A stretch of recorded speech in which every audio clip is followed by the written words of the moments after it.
ও সব দিয়ে দিলেন? হ্যাঁ আল্লাহ আমার মিলাইলো, আমার মনে করুন যে তোমার হচ্ছে 10টি আছে। সব দিয়ে দিলেন ওমা? আর নাই? না না আর নাই, আরো থাকলে দিয়ে দিতেন। না তাহলে দিয়ে দিতাম। হ্যাঁ, আর তাহলে দিয়ে বুঝতে পারছেন আমি কেন নিছি টাকাটা? আসসালামু আলাইকুম। ঈদ কোথায় করেন? দিতাম। ঈদ তো আল্লাহ ঢাকায় করা বাবা। ফ্যামিলি ঢাকায়? হ্যাঁ আচ্ছা আচ্ছা, তো কি করেন ঈদের দিন? ঈদের দিন গাড়ি চালাই, কি করি মানে মাংস কোথায় পান?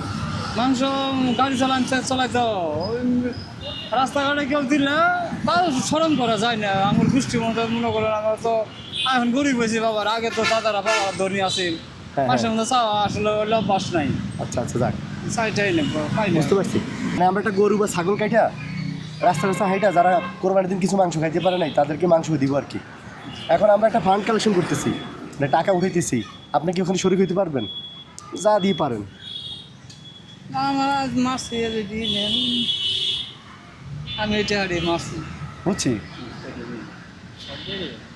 হ্যাঁ, সব দিয়ে দিবেন। আমি এটা হারিয়ে মাছ আমি বাড়াইছি 200 মানে এটি মাছ। হ্যাঁ, হ্যাঁ এটি মাছ। ও সব দিয়ে দিলেন? হ্যাঁ আল্লাহ আমার মিলাইলো, আমার মনে করুন যে তোমার হচ্ছে 10টি আছে। সব দিয়ে দিলেন ওমা? আর নাই? না না আর নাই, আরো থাকলে দিয়ে দিতেন। না তাহলে দিয়ে দিতাম। হ্যাঁ, আর তাহলে দিয়ে বুঝতে পারছেন আমি কেন নিছি টাকাটা? আল্লাহ যখন না, আপনি কি বুঝতে পারছেন কেন দিছেন মানে বলেন তো? গুস্ত দিবেন আরো উড়াবেন। হ্যাঁ হ্যাঁ, আরো উঠাবো। হ্যাঁ, আরো উঠাইয়া হ্যাঁ। এই দুস্থ মানুষদেরকে গুস্ত দিব, যারা ওই যে রাস্তা চাইতে পারে না, ওরকম টাইপের মানুষকে দিব আর কি। যাক আলহামদুলিল্লাহ, খুব খুশি হলাম, সব দিয়ে দিচ্ছেন আলহামদুলিল্লাহ। এরকম লোক কয়টা আছে ঢাকা শহরে? আপনার কি নাম? আমার নাম মোহাম্মদ প্রীতম মিয়া। রিটন মিয়া?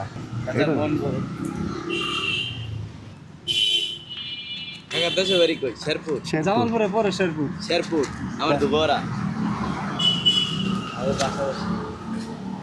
এটা দিয়ে মাংস কিনবেন, ঠিক আছে? 1000 টাকা মেয়ের বেতন দিন। বেতন দিবেন কিসের? মাদ্রাসার? মাদ্রাসা তো থাকবে কি আর? 1000 টাকা থাকবো। তো 1000 টাকা দিয়ে কি হবে? ওই 1 কেজি গোস কিনবো।